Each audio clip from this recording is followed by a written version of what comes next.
Hi everybody. For the last experiment, we're going to talk about electromagnets. Electromagnets are a special kind of magnet that you actually see all the time. Anytime you see a motor, anything that runs with a motor, it's actually running with an electromagnet.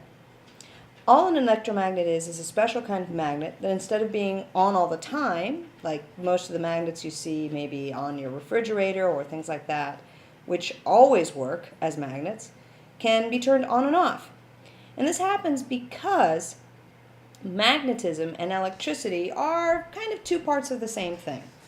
When you have a wire like this one, and you have a current running through it, in other words, electrons are moving through it, possibly because it's connected to a power source like, say, this battery, then that wire with the current moving through it has a magnetic field that's around it, which actually can attract or repel things that are magnetic.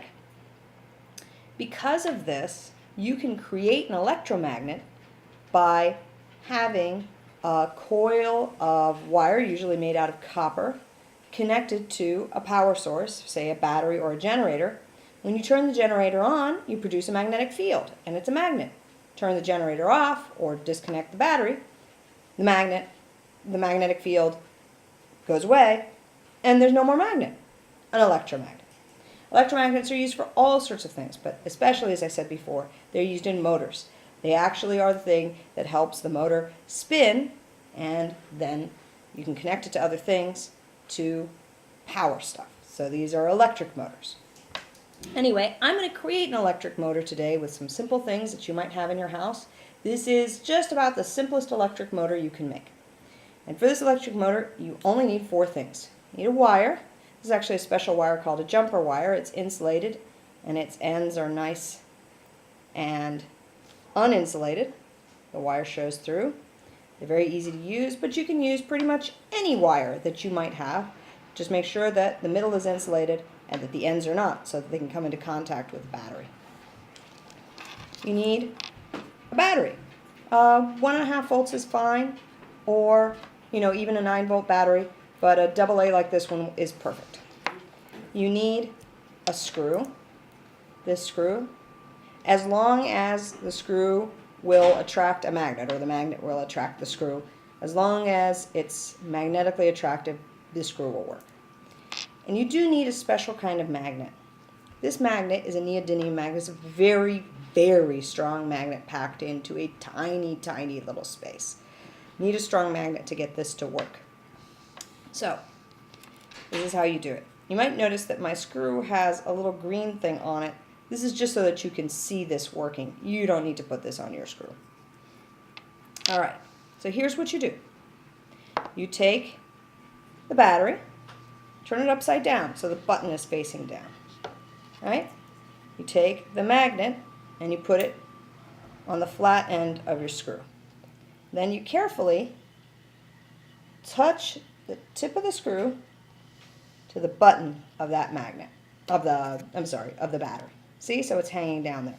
The magnetic force of this magnet is enough to go through the screw and up into the battery to make those stick together. That's how strong that is. All right, now here's the part where you make the motor work. You take that cord right here, you take the wire, and you touch it to the top. All right, now putting your hand here as part of the circuit is not going to shock you. There's just not enough amperage here. However, sometimes when you run this thing, it does get hot. If it gets hot, all you have to do is lift your finger. All right, the wire will drop, the circuit will be broken, no more heat, and it'll all be fine. So that's the only safety precaution you have to worry about. Doesn't always happen. So take the wire, hold it to the negative end of the battery on one side, and then touch it to the magnet on the other. And if you can see, this is now, let me get it started again. Oh, it slipped off. Sometimes it slips off the button, then you just have to slide it back. There it goes. It's spinning. And when it slides off the button, it stops spinning. But if you can get it really balanced, you can get this thing spinning incredibly fast. And this is a motor. We're converting electrical energy into rotational energy, and that's all a motor does. A motor converts electric energy into rotational energy, an electric motor. There's different kinds of motors. Some motors, there it goes, look at it go. Zoom. Different motors work in different ways. An internal combustion engine is a motor that takes chemical energy, the burning of gasoline, and turns it into rotational energy using special linkages. But this turns into rotational energy simply using the special properties of magnets and magnetic fields and electricity. It's fascinating. Go play with it, have fun, and enjoy science. Bye.